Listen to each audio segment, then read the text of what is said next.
Hello everyone and welcome back to IMO Reviews. Today we are discussing Ant-Man and the Wasp CGI Mania. Scott Lang and his family are sucked into the quantum realm where they discover a new world-ending threat in Kang the Conqueror. So getting straight into what I liked about Quantumania, Johnathan Majors was excellent in this. A clear standout in the film and very much recognisable as that new big bad, and he does feel capable of filling those empty Thanos boots. I, for one, am very excited to see what else he has to offer. And sticking with the performances, I do think the usual faces are fine and serviceable enough. They do feel a little bit downplayed in comparison to Kang the Conqueror. And if I'm being personally honest, I didn't really like Kathryn Newton in this. I don't like that actress change. I don't think they've improved the character or got a better choice here. I actually preferred the old actress. Yeah, Kathryn Newton just felt a bit too Disney Channel to me. And there is plenty of action throughout the film to keep you entertained. There's loads of colours in there. The kids will probably have a great time with this. Realise how I only mentioned kids. Who am I kidding? Let's get straight into the negatives. Oh boy, this was boring. I feel like Quantumania is doing exactly what Love and Thunder did. It's undercutting its serious, epic tone with goofy, off-kilter comedy in every damn scene. I don't think Payton was the right director for this project. I'm really sorry to say that.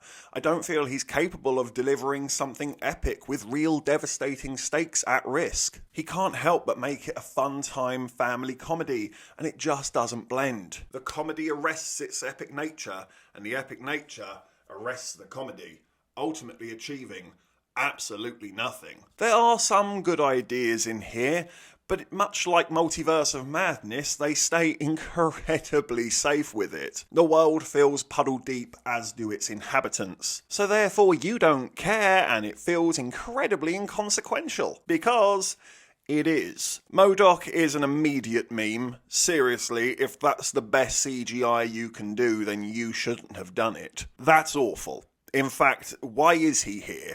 Get him out of it and the film is actually better for it. Arguably the worst thing about the film. His name stands for mental organism designed only for killing.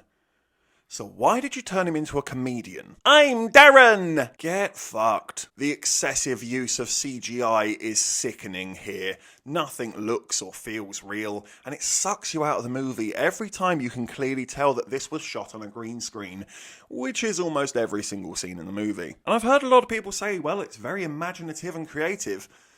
Is it? Because to me it just looked like colours and floaty stuff. It doesn't feel imaginative or thought out. It doesn't feel like you can go there. It just felt like computer screensavers to me, and it really does detract from any believability that the film is supposed to offer. The dialogue is ear-scrapingly bad in this one, and it is trying way too hard to be funny and humorous at every single opportunity. I'm not exaggerating. There wasn't a single joke in this that worked for me. The pacing is so bad. It rushes to get into the quantum realm only to just slam down on the brakes and talk about it for about an hour. Why?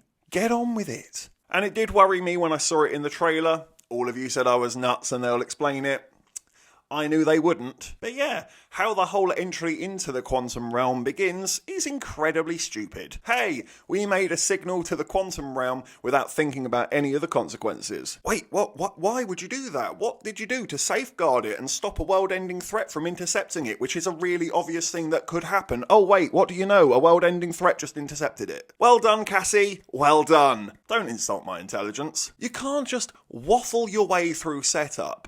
Actually set it up. And it's not just the setup in which they decide to take a lot of shortcuts. There's loads of aspects of the narrative structure that basically only stand up on the sheer fact that these characters refuse to tell each other anything. If they all just sat down and talked about it, absolutely every single piece of drama in this movie would be resolved very easily. Because we've got runtime to fill out, people. We can't have a 5-minute long movie. It talks so much, and yet so little is actually said, with very little being really explained. It might as well be the Glaffa is flying in the Flipty-Flop and they're on their way to Snorky Dork. It might as well be that. That's the level of detail and interest that you're going to get from this universe that we explore that should be really eye-opening and imaginative.